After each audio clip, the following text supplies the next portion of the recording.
Hi guys, welcome back to my channel. So for today's video, you guys already guessed what it is based on the title. It's going to be a foundation review, and for today's foundation, we're going to try out Huda's Beauty Faux Filter Foundation. So I've seen a lot of good reviews on this foundation and I'm just super excited to try this out. So without further ado, let's get started. Okay, so I'm going to clip my hair away from my face, and the color I got is Amariti. I think that's how you pronounce it. It's number 310G. So this one is Golden Medium 11, I believe. No, not Golden Medium 11. It's just Golden Medium number 310. And this one has a warmer undertone to it. When I was ordering this, they were actually out. So I actually had to put in my email so they could notify me when they're in stock. So like 50% of these colors were like out of stock. So if you're interested in these, definitely put in your email so they can notify you, because I believe these are going to go out pretty fast. So okay, I keep talking, but let's just jump right into opening this. I'm just going to open the bottom because I don't want to rip that sticker, even though I don't care about the packaging at all. Oh, I guess they gave me a sample of their primer. That's interesting. That's really cool because I actually didn't buy the primer. Okay, so this is what the packaging looks like. I think like it's okay in my opinion. It's plastic. I mean, it just reminds me of like Elf's foundation products. And it has a pump, which is nice for some people. I honestly don't really care if it has some pump or not. Okay, so I didn't even put on primer, so this is actually a good time to put on some primer. I'm going to put this on half of my face because I do want to see how the foundation wears on its own. Okay, so it doesn't seem like a primer. It looks more like a moisturizer, like a lotion. Put this on. It's kind of gel-like too though, so it's kind of sticky in my opinion. But let's just see how it looks like after I rub this into my skin. It feels really greasy. I don't like that feeling. It's so greasy. Oh my gosh. It smells nice. It smells like a perfume, but it's definitely too greasy. I don't like this at all. If you have dry skin, this will probably be good for you. I have normal skin, but it's still super oily on my skin. This is probably a good base for the winter if you have dry skin. I hope this is the right shade. I was debating between golden neutral or golden, I think it was golden neutral. It was more of like a natural undertone, but because I am a little bit yellow, I chose the golden medium, which has yellow or golden undertones to them. So I did 1.5 pump, and I am going to just apply this onto my face.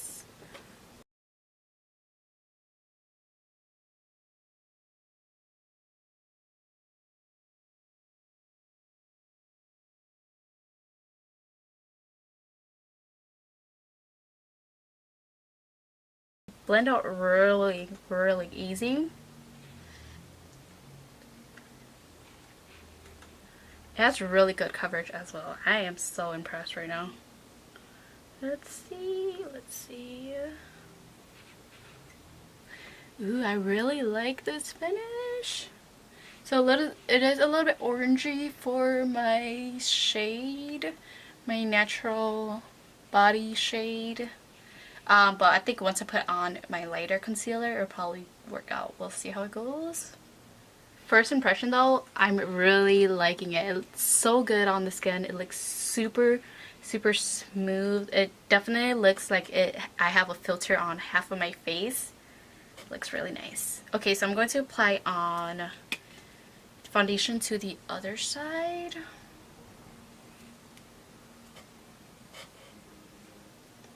This foundation is actually really thick as well. If you're looking for high coverage, this one will be a really good foundation. I'm going to apply on a little bit more on the cheek area because I feel like I didn't put on enough right there. I'm going to apply on my concealer. The one I'm using is by Etude House. This is the Big Cover Concealer Tip. This one is absolutely amazing. I think this one I could compare to the Rainforest one. I forgot what it's called, but the Tarte Rainforest Concealer Tip. It's just as high coverage and as creamy, just as creamy.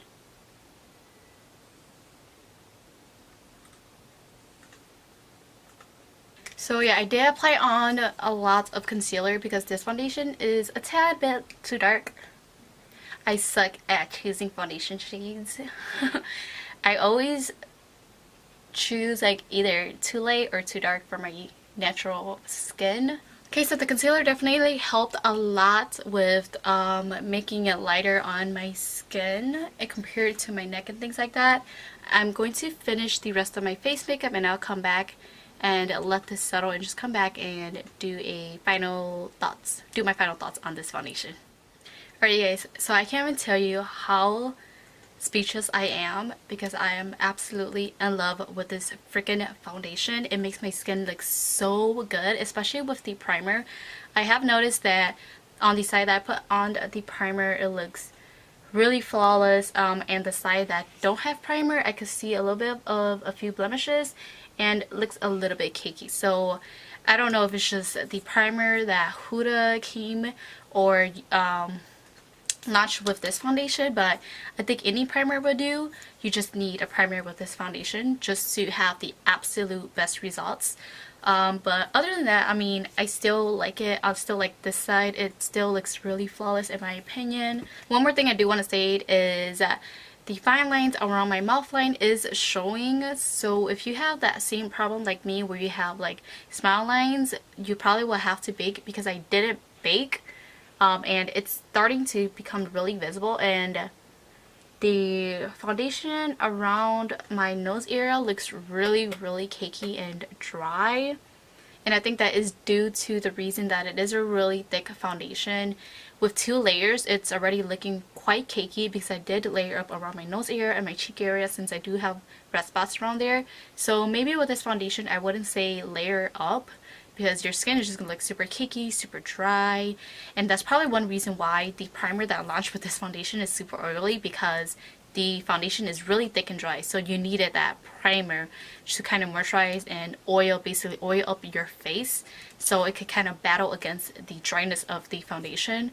So I would say that no, you don't need the primer that I launched with this foundation, but make sure you moisturize really good. Use a good primer, and also don't probably build up this foundation. I did forget to mention it, but I'll mention it now. I did pay $40 for this foundation on the Sephora site. So I'll end the video here. I wanted this video to be more of a first impression instead of a review, but I'll most definitely post up a at the end thoughts or review in the description below, and I'll probably post up a photo on Instagram as well. Maybe not. If I do, I'll put the link in the description box below. So thank you guys so much for watching. If you enjoyed this video, don't forget to give it a big thumbs up. If you're not subscribed to my channel already, don't forget to subscribe to my channel to see more of my videos. Thank you guys so much for watching again, and I'll see you guys in the next one. Bye!